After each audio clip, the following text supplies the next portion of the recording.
Hello guys! Magandang hapon Pilipinas at nakituloy tayo sa pinaka-latest weather analysis ngayong araw po ng Martes hanggang Huwebes, Agosto 27 hanggang 29, 2024. Ito po ang ating Tagalog version pinaglilingkod sa inyo ng Typhoon 2000 at ng Naga College Foundation, isa sa mga pinakamagandang educational institution dito po sa Naga City at sa Bicol Region. At bago tayo magsimula, gusto kong pasalamatan ang ating partners, ang Aboitiz Power, Bank of the Philippine Islands Sustainable with You. Yung interested, click lang po ang link dito.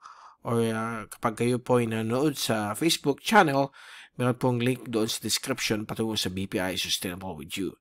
At isa sa mga pinakamagandang hotel sa Region Bicol at ng Naga City, ang Avenue Plaza Hotel. Ang lokal na gobyerno ng Naga City headed by ang Honorable Mayor Nelson Legacion at ang ating Honorable Congressman ng ikatlong distrito ng Camarines Sur, Congressman Gabby Bordado. At ngayon, umpisa natin ang update. Mukhang after a long weekend. Long weekend kasi Friday hanggang kahapon, Lunes, talagang mahaba po ang bakasyon natin. Back-to-back holidays. Pero pagdating sa panahon, medyo may pagbabago, okay? Dumadami na yun ang mga pag-ulan sa ating kapuluan. Dahil po, bumabalik na po yung wet phase ng Modern Julian Oscillation. Kaya napapansin ninyo, hapon-hapon, kahit gabi o early morning, may mga malalakas po tayong thunderstorms. Hindi lang po sa Bicol Region at sa ibang panig rin ng Pilipinas, lalo na po sa may Visayas at Mindanao.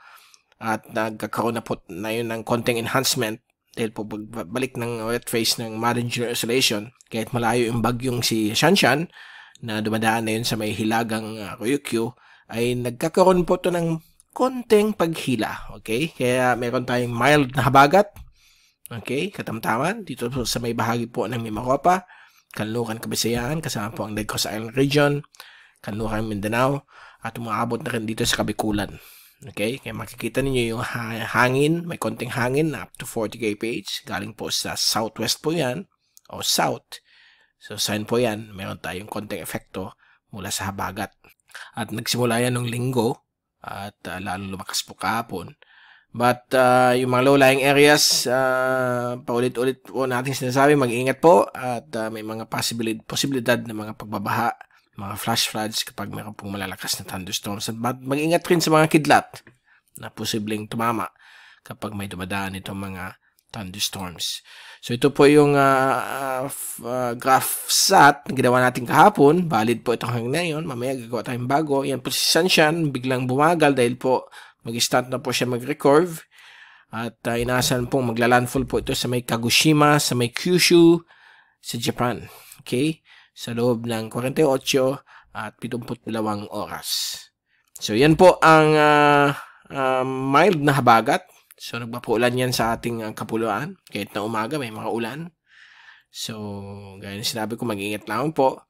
Yung mga mag-fishing po sa western sections ng ating kapuluan, mag-ingat muna. O magpaliban muna, dahil po may mga posibilidad na malalaking alon. Sa Huwebes nga, baka umabot po ng 3 metro ang taas ng alon. So, medyo panganib po yan sa mga sasakyang pangdagat. Okay? So, ang risk of flooding and landslides ay nasa low to medium. Medium dahil hindi naman po siya solido. May mga watak-watak pa siyang mga kaulapan. At nakikita po natin dito sa fast animation, yung maliit na bagyong si Shanshan, dumadaan na po sa may hilagang Ryukyus. At ito po ay mabagal na mag-record patungo po dito sa may area po ng Kagoshima sa may Kyushu. So, dyan po siya magla-landfall within the next 2 to 3 days. At ito po yung mga kaulapan dala ng mild na habagat. Bibigay po ng mga thunderstorms sa iba't ibang bahagi po ng southern at central Philippines. At nakikita po natin dito sa track ni Shanshan, sa track ng bagyong si Shanshan, yung direction niya ay dito sa may Kyushu, walang pinapakita na pupunta sa ating bansa. Ang Philippine Area of Responsibility ay banda dito. Okay, so ligtas po tayo at wala pa po tayo sa letrang E. So, ito na po yung pinaka-late na forming letter E kung may mag-form po sa September. Ang hangin po ni Shanshan ay medyo malakas na po, category 3, mga 200 kph o 205. At ito po yung ating zoom-in satellite animation. So, nakikita po ninyo mga thunderstorms kahit umaga, lalo po sa hapon ay nandyan po, umaligid sa iba't ibang bahagi po ng ating kapuluan. At yung mga areas na hindi naman po affected ng habagat tulad ng Hilaga at Gintang Luzon, magkakaroon pa rin mga thunderstorms mamayang hapon o gabi dahil po sa pagdating po ng wet phase ng Madden Julian Oscillation. So ito po yung tatlong araw na ulan. Total rainfall forecast po ito for the next 3 days hanggang sa Huwebes. At kasalukuyan ang area po ng kanlurang Mimaropa, gaya ng Occidental Mindoro, Palawan, kanlurang Panay, kanlurang Negros, Guimaras, ay magkakaroon pong ulan na 50 to 100 millimeters. So, yan po ang total na ulan. Hindi ito 24-hour rain. So, total na ulan lang ito for the next 3 days. So, di-divide natin yan sa tatlong araw. So, roughly mga 30 o 40 millimeters per day. So, ganun din po dito sa may kanluran bahagi po ng Kabikulan, like Pasacao, yung municipality dito sa Camarines Sur, at ibang areas po ng kanluran na Albay, Sorsogon, Masbate, kanluran na Samar, kanluran Leyte, at iba-iba pang lugar sa Mimaropa, gagaya ng Mindoro, Romblon. Dito rin po sa Zamboanga Peninsula, may mga ulan na pwedeng umabot po ng 30 hanggang 50 mm sa loob ng 3 araw. Okay? At sa ating wind at pressure forecast for the next 3 days, walang pagbabago hanggang Biyernes, hanggang maglandfall po si Shanshan, ay patuloy po meron tayong mild or katamtaman na habagat. Ito po sa may kanluran bahagi po ng ating kapuluan, magiging mas malakas po sa may Palawan at sa Spratly Islands kung saan nandun po ang Kalayaan Island Group. So, nandyan po yung mga alon na pwedeng umabot po ng 3 metro ang taas. At may susubaybayan po tayong sa low pressure system na posibleng mamuo na yung weekend. Sa pagpasok po ng September, meron pong mag-form dito sa may silangan po ng Visayas o Bicol. Ito ang babantayin po natin kasi nasa loob po ito ng Philippine Air Responsibility. So ito pang power line, nasa loob po siya yung LPA. Pero ang good news nito, lalo na po sa forecast between 6 to 10 days, Monday po, September 2, September 3, ito po ay mag-curve po patungo sa Japan. So, magaganyan po siya at posible pumunta doon. So, wala po tayong problema niyan. Eh, may habagat lang.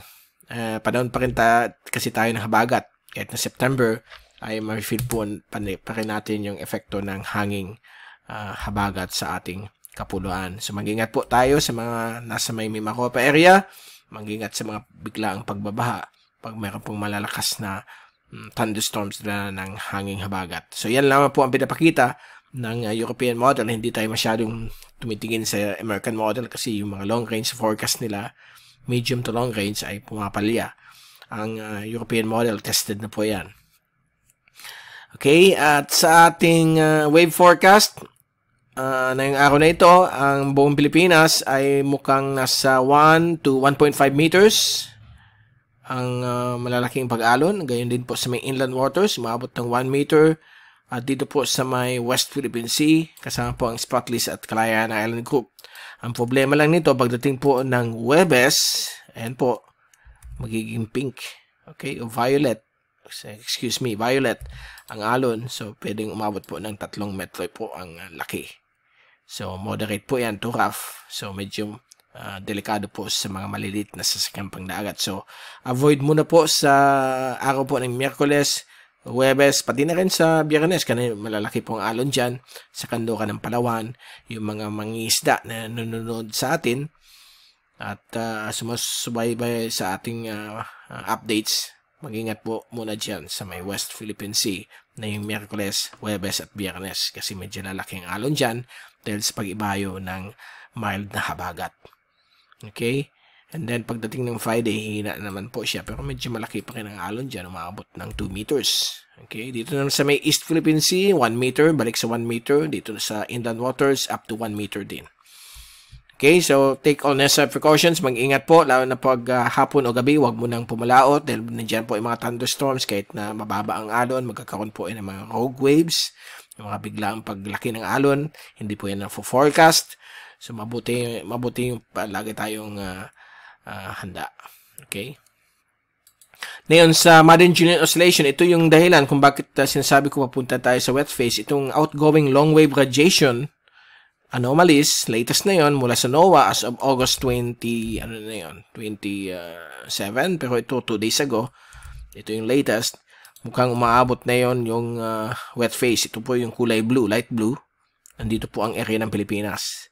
So nakikita ninyo, kaya dumadami na yung mga pag-ulan since ng weekend hanggang ngayon dahil po sa patungo na tayo sa wet phase. At kung i-check natin yung 5-day running mean mula sa NOAA, ayan po, kino-confirm po yan, napaalis na tayo sa dry phase. Ito yung dry phase. Okay, ito ulit yung Pilipinas, dito sa area na ito. So nakikita niyo papunta na tayo sa wet phase, yung kulay blue. So medyo posibilidad, lalakas yung habagat, grabing ulan, back-to-back na mga bagyo, 2, 3, o 4 pwede mag-form sa Western Pacific. Sana hindi po matuloy. Yan po ang pinipray natin. Kasi kawawa ang mga Pilipino. Lalo po yung mga kababayan natin na wala naman mga bubong. Okay, so iyan po ang antabayanan natin. Kaya itong ensemble ng Madden Julian Oscillation, importante po ito. Malalaman natin kung within the next hanggang September 9 ay papunta dito. Nandito ang Pilipinas. Okay. So, ito, posibleng pumunta dito pagdating ng kalagitnaan po ng Setyembre o kalagitnaan ng Peña Francia Fiesta, yung mga taga Bicol. Mag-iingat po tayo, baka maulan po ang ating fiesta, may mga thunderstorms, may mga ulan, sana walang bagyo. So, ito po, sa September 9, medyo wet phase tayo. Hopefully, walang bagyo mag-form. Okay, so, babantayin natin ang Western Pacific sa mga susunod na ilang linggo. So, yan muna po ang pinaka-latest natin na yung araw na ito ng Martes. We will keep you updated all the time. And na yung darating pong mga ilang araw, babalik ulit tayo para bigay sa inyo yung pinaka-latest sa ating panahon. So, nothing to worry muna. Ito, except itong mga pag-ulan. Nadala ng mild na habagat. Ito si Mike Padua nagpapaalam. Mag-ingat po tayong lahat. Be #WeatherWiser. At maraming salamat po sa pagpanood nyo sa aking channel. God bless po sa inyo lahat.